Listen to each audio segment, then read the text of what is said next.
कहते हैं कि जो आसानी से मिल जाए उनकी चाहत किसे है, हमें तो वो चाहिए जो मुकद्दर में लिखा ही नहीं।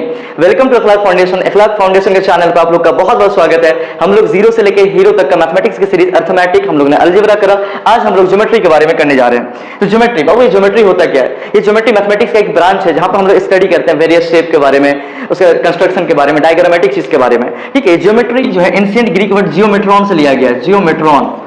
ठीक है, जियोमेट्रॉन को अगर आप डिफाइन करिएगा तो जियो प्लस में मेट्रॉन। जियो का मतलब होता है अर्थ या फिर लैंड, जियो का मतलब क्या होगा? अर्थ या फिर लैंड, और मेट्रॉन का मतलब होता है बाबू मेजरमेंट।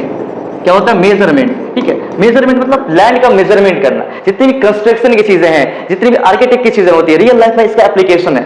कोई भी चाहे हम लोग कोई भी डायग्रामेटिक कंस्ट्रक्शन करते हैं ना, वो ज्योमेट्री के अंदर हम लोग लेते हैं। ठीक है, तो इसको हम ऐसे डिफाइन करेंगे, it is the branch of mathematics in which we deals and study about construction, measurement, various shapes like plane, point, line, line segment, angle और वेरियस टाइप ऑफ पॉलीगॉन। ठीक है, जनरली ये जितने भी है ना, प्लेन हो गया, पॉइंट हो गया, लाइन हो गया, लाइन सेगमेंट हो गया ना, ये जनरली यूक्लिड साहब ने, यूक्लिड ग्रेटेस्ट मैथमेटिशियन थे, इसको यूक्लिडियन मैथमेटिक्स भी कहते हैं। इसको हम लोग बारी बारी से जानने वाले हैं कि प्लेन क्या होता है, पॉइंट क्या होता है, लाइन क्या होता है, लाइन सेगमेंट क्या होता है। ठीक है बाबू, सबसे पहले आता है प्लेन। सबसे पहले क्या बढ़ा है? प्लेन। प्लेन किसको बोलेंगे? प्लेन का मतलब समतल, समझो, स्मूथ सरफेस, जहां पर हम लोग आसानी से कोई भी ज्योमेट्रिक डायग्राम को कंस्ट्रक्ट कर सकते हैं या फिर ड्रॉ कर सकते हैं। इसको मैंने लिखा plane, a solid smooth 2D या 3D, टू डायमेंशनल या फिर 3 dimensional surface where we can easily draw and construct any geometrical figure. ऐसा कोई भी स्मूथ सरफेस, सॉलिड सरफेस, जहां पर हम लोग ज्योमेट्रिकल डायग्राम को आसानी से कंस्ट्रक्ट या फिर उसमें डिजाइन या फिर कुछ भी कर सकते हैं, वहां पर लिख सकते हैं डायग्रामेटिक चीज को। ठीक है, जैसे कुछ भी अगर हमको ट्रायंगल बनाना है, अब पानी पर तो नहीं बना सकते ना, वहां पर आपको क्या सॉलिड स्मूथ सरफेस चाहिए, रफ सरफेस भी नहीं चाहिए, तो वो आपको क्या कहलाएगा? प्लेन कहलाएगा बाबू। इसके बाद हमारा बात आता है पॉइंट के बारे में। पॉइंट का मतलब होता है बिंदु।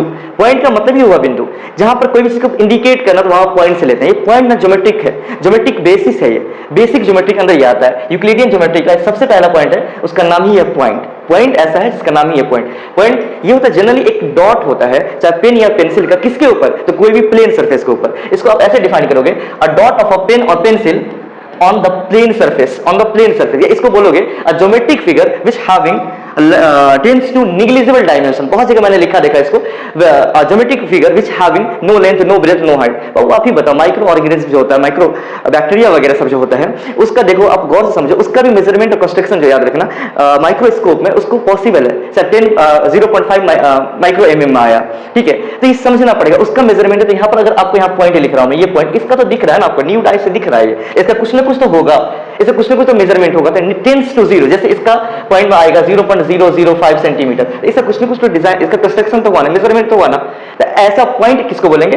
एक डॉट ऑफ अ पेन और पेंसिल। डॉट होगा पेन और पेंसिल का जिसके पास निग्लिजिबल या फिर tends to negligible breadth, length और हाइट, जिसको डायमेंशन बोलेंगे। नहीं के बराबर मतलब होता नहीं का मतलब ये नहीं होगा बिल्कुल होता ही नहीं है, होता है करीब करीब। ठीक है, लाइन अब किसको बोलेंगे? लाइन का मतलब ये सरल रेखा। लाइन किसको बोलेंगे? यही पॉइंट ना बारी बारी से इनफाइनाइट पॉइंट एक जगह मिलेगा ना, तो लाइन का फॉर्मेशन करेगा। लाइन के पास एक शर्त है, लाइन के पास ऐसी शर्त है कि a line having two endless point which made up by infinitely point and having only length। याद रखिएगा, लाइन के पास क्या है? इनफाइनाइटली लेंथ है, दोनों का पास इंड जो होता है ना, अनफिक्स इंड होता है। क्या समझे? जैसे मान लो आपका PQ एक लाइन है, ठीक है, तो इसको हम लोग लाइन बोलेंगे, इसको स्ट्रेट लाइन भी कहते हैं, जिसके पास लाइन का जो है ना अंत इसका फिक्स नहीं होता। जहां कहीं पे जाके देखोगे एरो लगा होता है, इसका मतलब एक तरफ जा रहा है, दोनों तरफ लगा होगा, मतलब इसको जनरली ना कोई भी कॉपी पर या फिर कहीं पे क्या ड्रॉ करना पॉसिबल नहीं, लेकिन हमको डायग्रामेटिक हमको दिखाना हो तो मॉडल के तौर पे, इसलिए हम लोग डबल एरो डाल देते हैं। इसका मतलब है इसका इंड जो है ना लगातार जाता ही रहेगा। इसको कभी भी अगर इसको आपको ये करना हो ना, डिनोट करना हो ना, तो लाइन PQ को लिखना होगा, तो PQ इसके ऊपर ऐसे करना पड़ेगा, दोनों तरफ आपको एरो लगाना होगा। ठीक है, ये आपका लाइन कहलाएगा। लाइन ही का पार्ट है आपका लाइन सेगमेंट। सेगमेंट का मतलब होता है पीस या टुकड़ा, तो लाइन का टुकड़ा को लाइन सेगमेंट बोलेंगे बाबू। ठीक है, तो the part of a line has two fix end. ये लाइन का ही पार्ट है जिसके पास फिक्स इंड होता है दोनों। ठीक है, ये याद रखिएगा। पेंसिल, ये पेंसिल को तोड़ दो टुकड़े में, तो पेंसिल तो बड़ा सा एक हुआ, वो भी तो ऑलरेडी इटसेल्फ लाइन सेगमेंट है, लेकिन उसका एक टुकड़ा, तो पेंसिल का सेगमेंट कहलाएगा, वो टुकड़ा कहलाएगा। आई बात समझ में? ठीक है, जिसके पास इंड जो होता है, इंड पॉइंट इसका वो एकदम फिक्स होता है। ठीक है, इसका आप मान लो AB इसका नाम दिया आपने, इसको लिखना होगा, इसको अगर डिनोट करना होगा ना, लाइन सेगमेंट को डिनोट करना होगा अगर, तो इसको आप ऐसे लिखिएगा, लाइन सेगमेंट AB, इसके ऊपर ऐसे लगाना होगा लाइन पॉइंट में, यहाँ पर कोई भी एरो नहीं लगेगा बाबू। ठीक है, यहाँ पर दो इंड पॉइंट इसका फिक्स होगा। ठीक है। इसके जस्ट आगे आता है रे। रे क्या है? It is also a part of line, it is also a part of line which having only one fix and, जिसके पास क्या होगा? एक ही एंड फिक्स होगा। आई बात समझ में? आई होप आपको आसानी से समझ आ गई होगी। प्लेन किसको बोलेंगे, पॉइंट किसको बोलेंगे, लाइन किसको बोलेंगे, लाइन सेगमेंट, और रे किसको बोलेंगे। ठीक है, इसको आप आसानी से आप इसको लिख सकते हैं, इसको यहां से आसानी से नोट डाउन कर सकते हैं। इसके आगे हम लोग बात करते हैं, वो हमारा आता है एंगल और पॉलीगॉन के बारे में। ये एंगल क्या होता है? एंगल का मतलब होता है कोना या कोन। कोई रूम है, जिस इस रूम में अगर हम है, इस रूम का एक एंगल होगा, कोना होगा, उसको एंगल बोलेंगे। क्या समझे? एंगल होता है जब कभी भी कोई दो रे होता है ना, दो रे का एंड पॉइंट, याद रखिए when two rays end point, इसका एंड पॉइंट और फिक्स एंड होता है, मीट एट अ पॉइंट, जब दो रे का एंड पॉइंट एक जगह मिलेगा, then formed gap between them, इसके बीच का ये गैप बना ना, ये गैप, यही गैप को हम लोग क्या बोलते हैं? इसी को हम लोग एंगल बोलते हैं। क्या बोलते हैं इसको? This is also known as angle. I was when two rays end meet at a point then formed gap between them is known as an angle। जब दो रे के एंड पॉइंट एक जगह मिलेगा, जैसे यहाँ पर लाइन आपस में देखिए, ये आपके यहाँ पर क्या हो गया? ये दो रे है, अगर उसके बीच का जो गैप, जैसे जो हमारे दो फिंगर के बीच में यहाँ पर देखिए गैप बना, ये गैप आपका एंगल कहलाएगा बाबू। ठीक है, ये एंगल भी बहुत तरह का होता है, जिस इसके 2-3 मिनट के बाद हम लोग जानने वाले एंगल कितने तरह का होता है। फिर आता है पॉलीगॉन। पॉलीगॉन का मतलब होता है बहुभुज कहा जाता है। पॉलीगॉन क्या होता है? यही जो आपका लाइन था, लाइन सेगमेंट था, रे था, इसे दो रे का एंड पॉइंट एक जगह मिला तो एंगल कहलाया। वैसे याद रखिएगा मिनिमम कम से कम 3 लाइन सेगमेंट, बोलिए सर 3 लाइन सेगमेंट क्यों? क्योंकि याद रखिएगा 3 लाइन सेगमेंट मिलाइएगा तभी जाके क्लोज फिगर बनेगा। तो याद रखिएगा a simple close figure which made up only by more than 2 line segments. जहां पर एक सिंपल क्लोज फिगर है जो लाइन सेगमेंट से बना हुआ है, क्लोज फिगर जाहिर सी बात 2 से ज्यादा लाइन सेगमेंट होगा, आप जाहिर सी बात है ना, तो 1, 2 और एक और लोगे तभी जाकर के इसको क्लोज फिगर बना सकते हो। 2 से कभी क्लोज फिगर नहीं बनेगा। क्या बोलते हैं? 2 से ज्यादा, 2 मोर देन लाइन सेगमेंट इसके पास है, और सिंपल क्लोज फिगर, इसको क्या बोलेंगे बाबू हम लोग? इसी को बोलते हैं हम लोग polygon. Polygon having more than 2 line segment, it is a close figure. ये आपको क्या है? बंद आकृति होती है। ठीक है, इसको बोलेंगे बाबू हम लोग पॉलीगॉन। मैंने आपको बताया एंगल और पॉलीगॉन बताया। एंगल जब दो रे का एंड पॉइंट मिलेगा, उसके बीच का गैप आपका एंगल कहलाएगा। और पॉलीगॉन जो होगा, जैसे मैंने बताया, 1 से ज्यादा, 2 से ज्यादा जो था 3 हुआ, ये 3 से ज्यादा 4 हो गया। यहाँ पर 4 लाइन सेगमेंट है, 1, 2, 3, 4 लाइन सेगमेंट, एक क्लोज फिगर। ये आपका क्या कहलाएगा? क्वाड्रिलेटरल। क्वाड मतलब 4 होता है। मैं यहाँ पर बनाऊं 1, 2, 3, 4, 5, आप लोग खुद बताइए, काउंट कर लीजिए। काउंट करते हैं 1, 2, 3, 4, 5 पीस यहाँ पर, इसको बोलते हैं पॉलीगॉन। पॉलीगॉन का कौन सा पार्ट? इसको पेंटागन बोलते हैं बाबू। 5 मतलब पेंटा को 5 बोलते हैं। ठीक है, आई बस इसके आगे हम लोग आते हैं। मैंने जैसे बताया आपको एंगल, एंगल बाबू जो बताया मैंने, ये एंगल क्या होता है? एंगल बता दिया मैंने। अब एंगल जनरली बहुत तरह का होता है। इसमें zero angle, acute angle, obtuse angle, reflex angle, बहुत वेरियस टाइप का हम लोग बारी बारी से जानने वाले हैं। पहला वर्ड है उसको बोलेंगे हम लोग जीरो एंगल। नाम ही है इसका जीरो एंगल। ऐसा एंगल याद रखिएगा, ऐसा एंगल जिसका मेजरमेंट 0 के बराबर होगा। क्या बोलेंगे? An angle whose measurement is equal to 0 degree. ऐसा एंगल जिसका मेजरमेंट 0 के बराबर, उसको जीरो एंगल बोलेंगे। इसको फिंगर टिप से जानिए आप। ऐसा एंगल 0 के बराबर उसको जीरो एंगल, जो आपका 90 के बराबर उसको राइट एंगल, जो 180 के बराबर उसको स्ट्रेट एंगल, जो आपका 360 के बराबर उसको कंप्लीट एंगल बोलते हैं। उसको क्या बोलते हैं लोग? कंप्लीट एंगल बोलते हैं। ठीक है, अब आ जाइए, जो 0 के बराबर जीरो एंगल, जो आपका 90 के बराबर होगा ना, उसको राइट एंगल बोलेंगे। An angle is whose measurement is 90 degree, उसको बोलेंगे हम लोग राइट एंगल। जो एंगल 180 के बराबर हो उसको स्ट्रेट एंगल बोलते हैं बाबू। जो एंगल आपका 360 के बराबर हो उसको बोलते हैं हम लोग कंप्लीट एंगल बोलते हैं। अब इसी के बीच को बताया था zero angle, right angle, straight angle.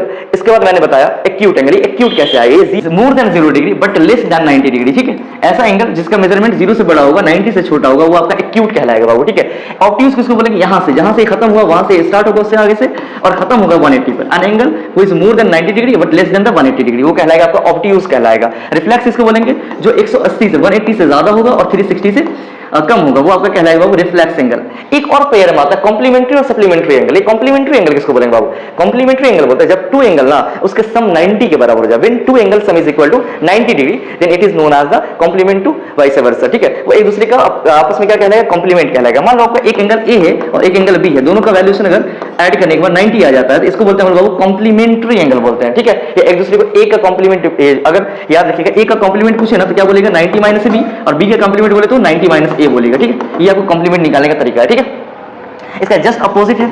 ये दो एंगल का सम जो 90 के बराबर हो जाए उसको कॉम्प्लीमेंट बोलेंगे। इसी तरीके से दो एंगल का सम अगर 180 के बराबर हो जाए ना उसको हम लोग सप्लीमेंट बोलते हैं बाबू। मान लो एक एंगल P है, एक एंगल Q है, दोनों का अगर सम 180 के बराबर हो जाए तो इसको क्या बोलेंगे बाबू? हम लोग इसको सप्लीमेंट एंगल बोलेंगे। ठीक है, तो P का सप्लीमेंट क्या हो जाएगा? 180 माइनस Q, और Q का सप्लीमेंट क्या हो जाएगा? 180 माइनस P हो जाएगा। आई होप ये बात आपको समझ में आई होगी। इसका कंस्ट्रक्शन करके बताऊं, इसका लगभग जीरो एंगल लगभग बनना पॉसिबल है नहीं। ठीक है, जीरो एंगल 90 डिग्री देखिए, राइट एंगल ऐसे बनेगा आपका, 180 का स्ट्रेट एंगल आपका यहाँ बन रहा है, स्ट्रेट एंगल बना, 360 है तो कंप्लीट, ये कंप्लीट एंगल होता है। ठीक है, अब एक्यूट की बात है, कोई 60 डिग्री बना लो ना, ये आपका एक्यूट में आ जाएगा। ठीक है, अगर आपको ऑब्ट्यूज बना तो 90 से ज्यादा, 180 से छोटा मान लो ना, ये 120 बना लो, ये रिफ्लेक्स एंगल क्या होगा? रिफ्लेक्स एंगल क्या होगा? जो 180 से ज्यादा होगा 360 से कम होगा, याद रखिएगा। ये आपका 200 जैसे 10 डिग्री बन गया, ये आपका रिफ्लेक्स एंगल कहलाएगा।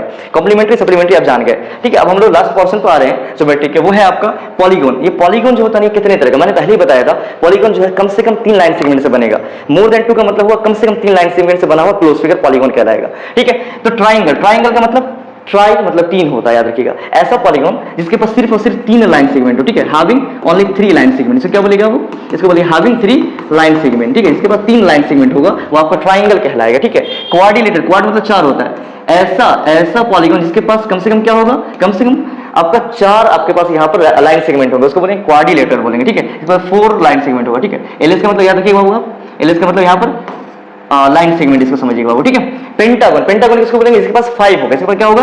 5 होगा, इसका 5 लाइन सेगमेंट होगा। हेक्सा मतलब 6 होता है, हेप्टा मतलब 7, ऑक्टा मतलब 8, नोनागोन मतलब 9 और डेकागोन मतलब 10 होता है, ठीक है। इसको बारी बारी से देख लीजिए। ट्राइंगल, क्वाड्रिलेटरल, पेंटागोन है तो 5 साइड बना दीजिए, आप लोग खुद से भी बना सकते हैं घर पे, ठीक है। पेंटागोन, हेक्सा की बात करेंगे तो क्या हो जाएगा? 6 पीसेस में होगा, 6 पीस होगा, लाइन सेगमेंट होगा 6 पीस, हेक्सागोन होगा, ठीक है। इस बार हेप्टागोन की बात करें तो 7 होगा, ऑक्टागोन का मतलब 8 होगा यहाँ पर। आई होप ये आपको ज्योमेट्री समझ में आ रहा होगा। ज्योमेट्री में हम लोग बहुत बेसिक बातें कर रहे हैं, ठीक है।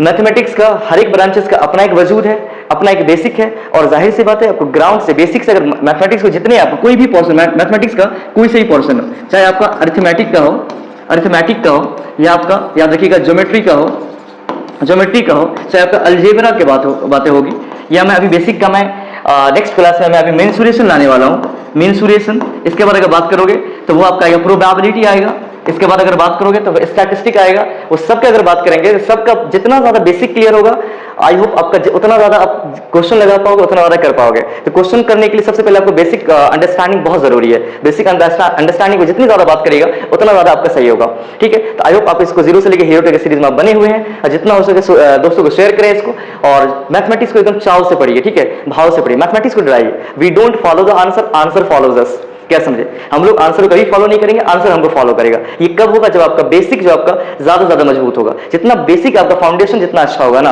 उतना बड़ा आप जो है अपने मंजिल बना सकते हैं।